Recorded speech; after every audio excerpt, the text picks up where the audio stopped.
আপনারা জানেন আমাদের শাস্ত্রে দুটো নমুনা দেওয়া আছে, কি? একটা হলো পত্নী আর একটা হলো পেতনি, তাই তো? পত্নী কাকে বলে আর পেতনি কাকে বলে আপনাদের নিশ্চয়ই অজানা নয়, আপনারা সবই জানেন। আমি একটু ছোট করে বলছি। পেতনি কাকে বলে আগে শুনুন।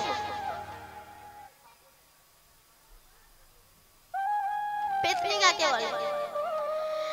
একজনের স্বামী অল্প রোজগার করে, সকালবেলা কাজে বেরিয়ে যাচ্ছে তুলসী গাছে জল দিয়ে, তার বউ এসে বলছে, শোনো, তুমি আমারে বিয়ে করে এনেছো, একটা জামদানি আমদানি শাড়ি দিতে পারো না? আমার বড় বড় কথা।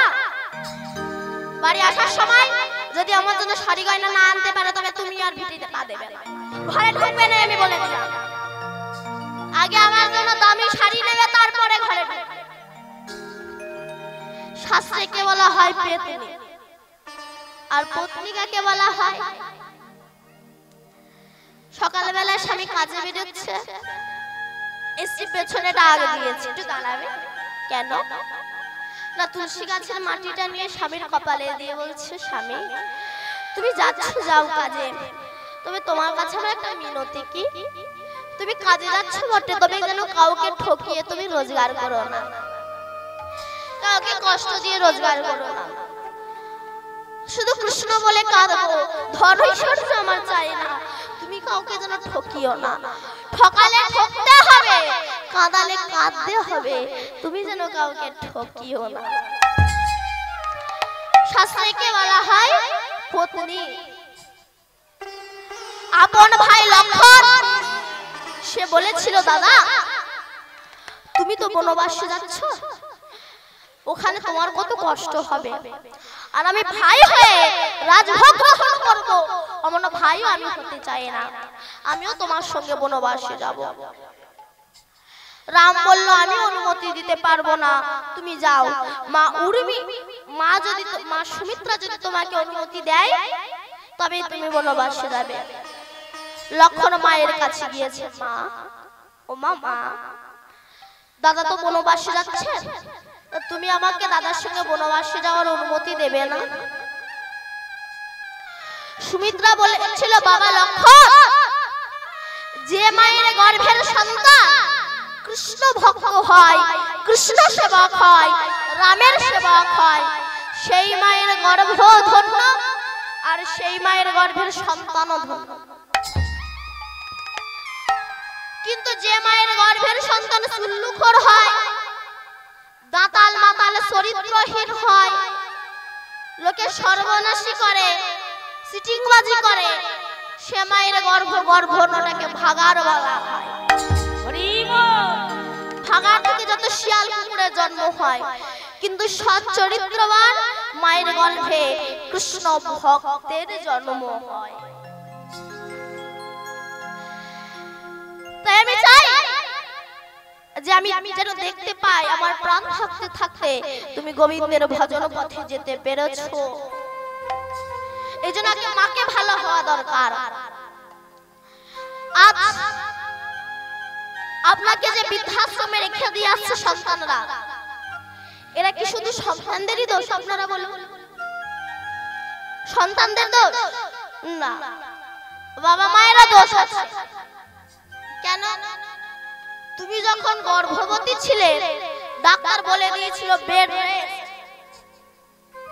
এখন বেড রেস্টে আছো, ভীষণ বড় একটা টিভি দেখছো, কষা মাংস ছিঁড়ে ছিঁড়ে খাচ্ছ, আর শাড়িটা স্বামীরে দিয়ে বলছেন একটু ধুয়ে দাও না গো। তোমার গর্ভে কেমন ছেলে জন্ম হবে? প্লেন যেমন এয়ারপোর্ট ছাড়া নামে না, তেমনি বহু পরমাত্মা বাতাসে ঘুরে বেড়াচ্ছে। এরা ভালো জায়গা পাচ্ছে না বলে, ভালো গর্ভ পাচ্ছে না বলে, ভালো মা পাচ্ছে না বলে এদের জন্মই হচ্ছে না। ভালো সন্তান পেতে গেলে আগে ভালো মা হওয়া দরকার। বাবা ভালো হলে এবং মা ভালো হলে সন্তান অবশ্যই ভালো হবে। কেন? বাবা হলে বীজ আর মা হলো মাটি। বীজ আর মাটি যদি ভালো হয় ফসল অবশ্যই ভালো হবে। এপিজে আব্দুল কালাম বলেছেন, একটা মা হচ্ছে একটা স্কুলের সমান এবং একটা বাবা হচ্ছে একটা শিক্ষকের সমান। বাবার বিচার যদি ভালো না হয় সন্তানের বিচার ভালো হবে না, মায়ের আচার যদি ভালো না হয় সন্তানের আচার ভালো হবে না।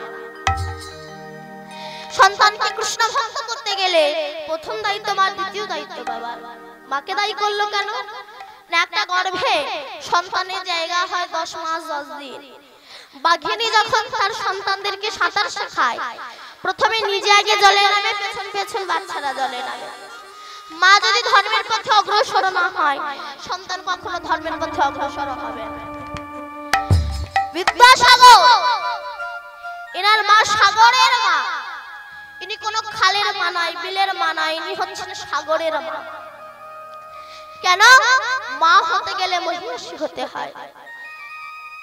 বিদ্যাসাগর মাকে একটা শাল এনে দিয়েছিল, মা ছেঁড়া শাল ব্যবহার করছো, নতুন শালটা নাও। মা নেয়নি, গুছিয়ে রেখে দিয়েছিল। কেন? বলেছিল পাড়ায় কত মা ঠান্ডায় কাঁপছে, একটা শাল পায় না। তুই যেদিন প্রত্যেকটা মায়ের জন্য একটা করে শাল এনে দিতে পারবি সেদিনই আমি ওই শালটা গ্রহণ করব। তবে তো বিদ্যাসাগরের মধ্যে এমন পুত্রের জন্ম দিয়েছে। আর এখনকার মা,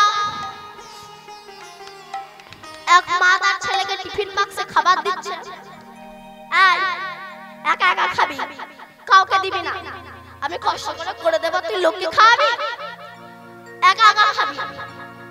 ছেলে বড় হলো, বিয়ে করলো, চাকরি পেলো, একা খেলো, তোমাকে দিল না। কেন? তুমিই তো শিখিয়েছো একা খাবি, কাউকে দিবি না, তোমার জন্যই তোমাকে কষ্ট পেতে হচ্ছে।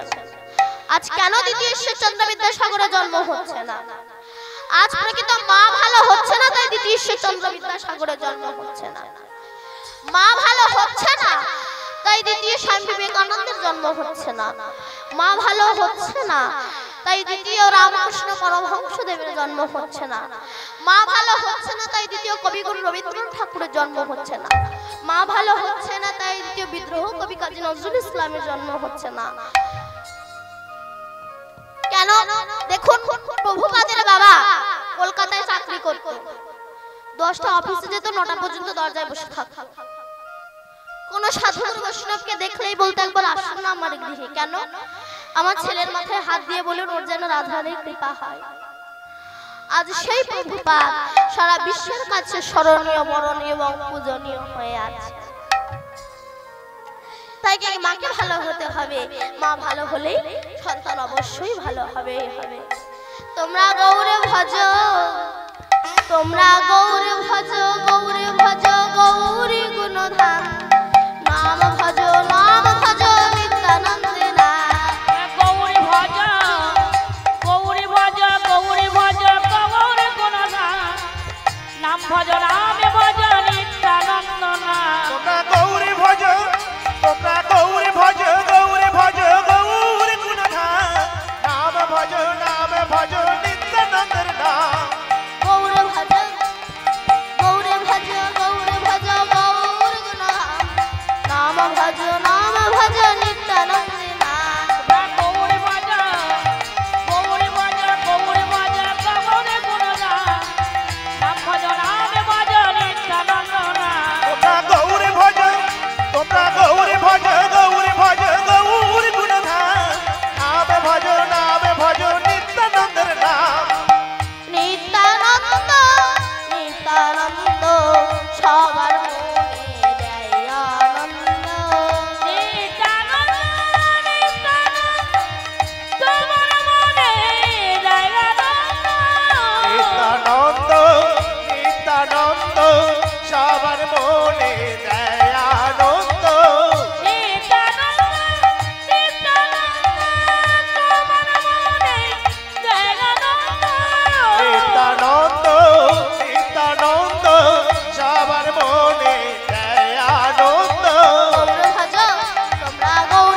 প্রেম মিলালো জগায়ার মাথায়। কলি যুগে এসেছিল নিমায়া নিতাই, হরি নামে প্রেম মিলালো জগায়ার মাথায়। এই কলি যুগে এসেছিল নিমায়া নিতাই, হরি নামে প্রেম মিলালো জগায়ের মাথায়। এই কলি যুগে এসেছিল নিমায়া নিতাই, হরি নামে প্রেম মিলালো জগায়ার মাথায়। এই কলি যুগে এসেছিল নিমায়া নিতাই, হরি নামে প্রেম মিলালো জগায়ার মাথায়। এই কলি যুগে এসেছিল নিমায়া নিতাই, হরি নামে প্রেম মিলালো জগায়ের মাথায়। নিত্যানন্দ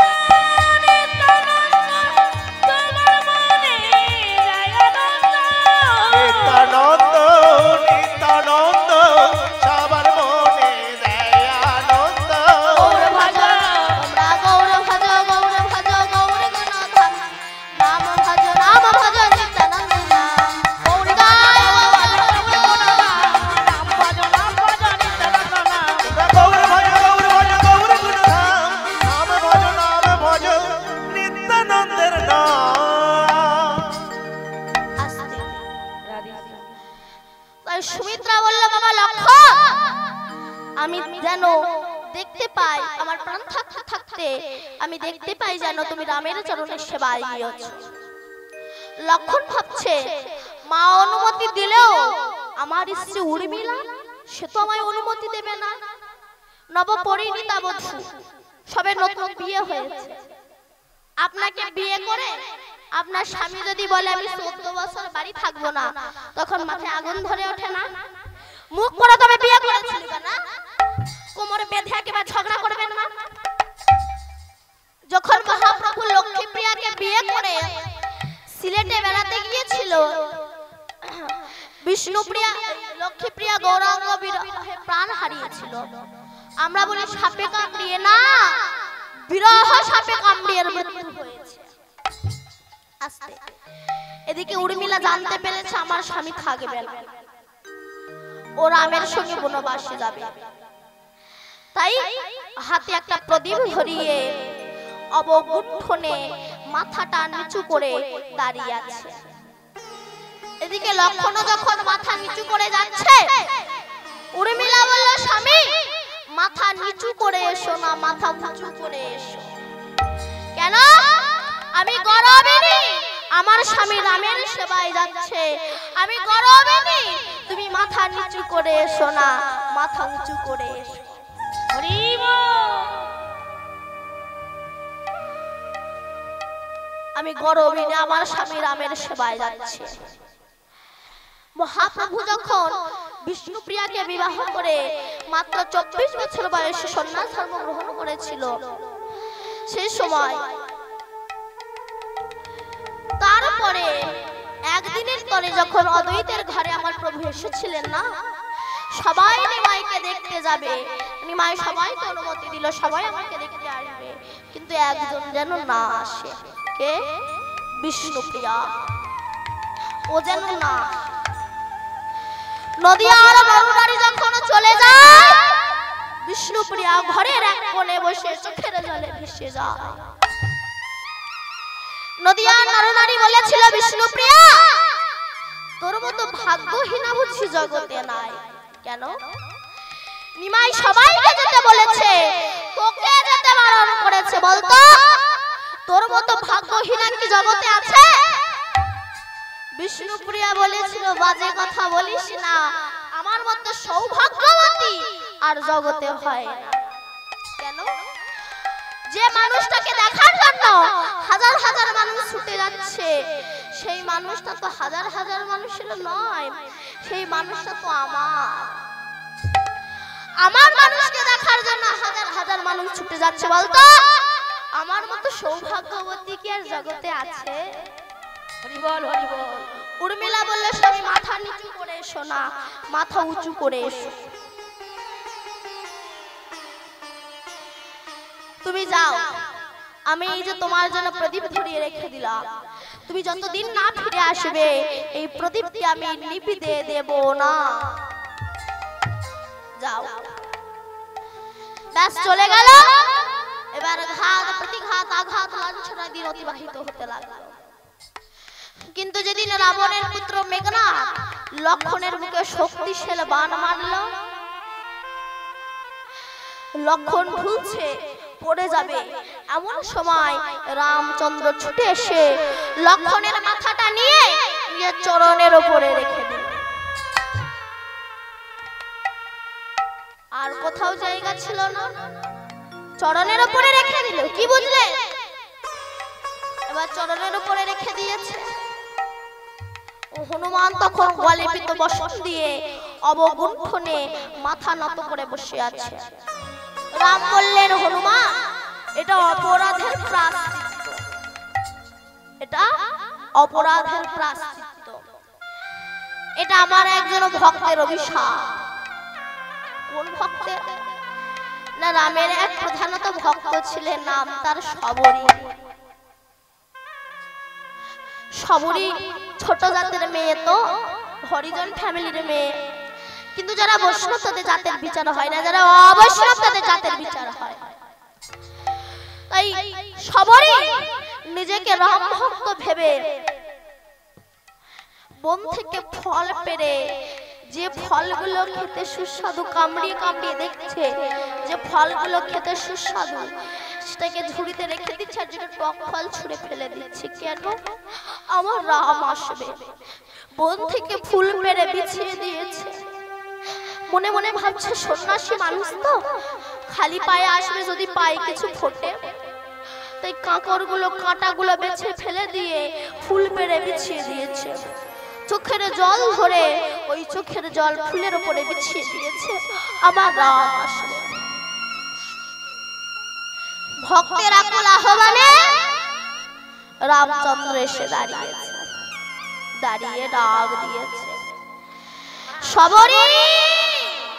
রাধে রাধে রাধে। শবরী চমকে উঠেছে। কি আমায় ডাকল? কে গো, কে গো ডাকিলে?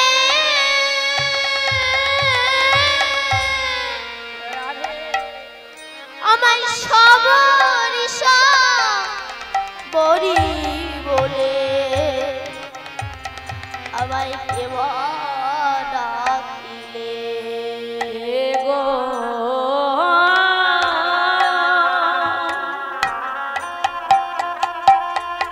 কে বানাকে না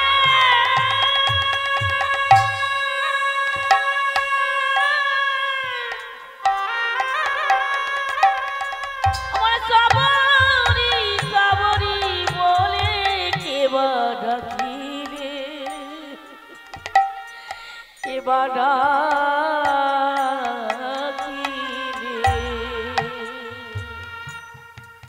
যে রাধে, কে আমায় ডাকলো? আমি রাম। এসেছো দয়াময়? এসো বসো। প্রভু, তোমায় কি খেতে দিই বলো তো? রাম বলছে, শবরী, আনো সেই ভক্তি মেশানো ফলের থালি, আমি গ্রহণ করি। শবরী ঢেলে নয়ন ভারী আনলো ফলের থালি, হে রাম তুমি গ্রহণ করো। যেই না রামচন্দ্র খেতে যাবে, অমনি লক্ষণ ছুটে এসে বলছে, দাদা, ছোট জাতের মেয়ে এটো করে ফল রেখে দিয়েছে, তাই তুমি খাচ্ছ, তোমার ঘৃণা করছে না? এই বলে ফলটা নিয়ে ছুঁড়ে ফেলে দিল।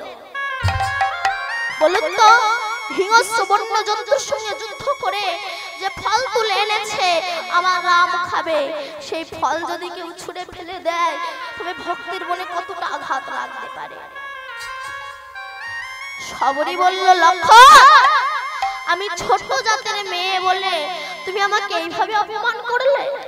ঠিক আছে, যে ফল ফেলে দিয়ে আমার মুখে যে ব্যথা দিয়েছো, সেই ব্যথা তোমার জীবনে দ্বিগুণ হয়ে ফিরে আসবে। কোন দিন? না যেদিন রাবণের পুত্র মেঘনাদ তোমার মুখে বাণ মারবে, সেদিন আমার থেকেও তোমাকে বেশি কষ্ট পেতে হবে। হনুমান বলল, আমার ভুল হয়ে গিয়েছে, আমি বুঝতে পারিনি যে তুমি রামে এত বড় ভক্ত, আমি উদ্ধার হবো কোন দিন? শবরী বলল, শোনো, উদ্ধার তুমি হবে। যে ছোট জাতের মেয়ের এটো ফল ছুঁড়ে ফেলে দিয়েছো, ওই ফল গন্ধমাদল পর্বতে গিয়ে পড়েছে আর গন্ধমাদল পর্বতে বিশল্যকরণী জড়িবুটিতে পরিণত হয়েছে। যতক্ষণ না ওই বিশল্যকরণী জড়িবুটি এনে বেটে তোমাকে না খাওয়াবে ততক্ষণ না তুমি প্রাণে বাঁচবে না। তাই হনুমান যখন ওই বিশল্যকরণী জড়িবুটি নিয়ে অযোধ্যার পাহাড়ের ওপর দিয়ে আসছে, সেই সময় ভরত যখন রামকে বনবাসে পাঠিয়েছিল মাতা কৈকেয়ী, ভরত ছিল মামার বাড়ি। এসে যখন শুনল আমার জন্য দাদাকে বনবাসে পাঠিয়েছে, ভরত বলেছিল রাক্ষসী তোর মুখ দেখো না। ভরত ভাবছে আমার রামের মনে হয় কোনো শত্রু যাচ্ছে, বাণ নিক্ষেপ করে নামিয়েছে। যেই না নামিয়েছে হনুমান নেমে জয় রাম জয় রাম জয় রাম বলছে। যেই না জয় রাম বলছে, ভরত ভাবছে তোমার রামের ভক্ত, জল এনে সুস্থ করলেন। হনুমান বলল ভরত, লক্ষণের বুকে শক্তিশালী বাণ মেরেছে মেঘনাদ, আমি যদি বিশল্যকরণী জড়িবুটি সূর্যোদয়ের আগে না নিয়ে যেতে পারি তবে লক্ষণ প্রাণে বাঁচবে না। এদিকে উর্মিলা সেই প্রদীপটা হাতে করে নিয়ে অবগুণ্ঠনে দাঁড়িয়েছে। এক পাশে দাঁড়িয়ে মুচকি মুচকি হাসছে। যেই না মুচকি মুচকি হাসছে, বলুন তো যার স্বামীর মৃত্যু খবর শুনে কোনো বউ কি হাসে? সেই বউরা নয় হাসতে দুটো করে স্বামী আছে, একটা গিয়েছে আর একটা তো আছে, ওটা মরলে বাঁচে। কিন্তু তা না, পতিব্রতা সতী রমণী এসে মুচকি মুচকি হাসছে। যখনই হাসছে সেই সময় হনুমান বলল তোমার স্বামী মৃত্যু শয্যায় শায়িত আর তুমি হাসছো?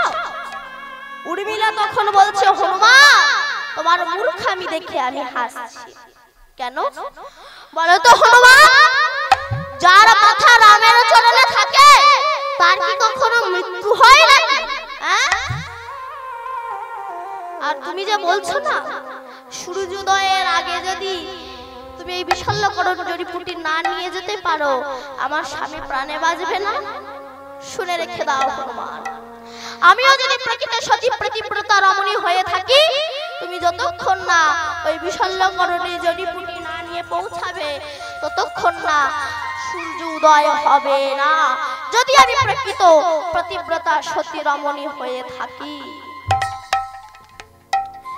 তাই সেই ভক্তের আকুল আহ্বানে গোবিন্দ এসেছেন।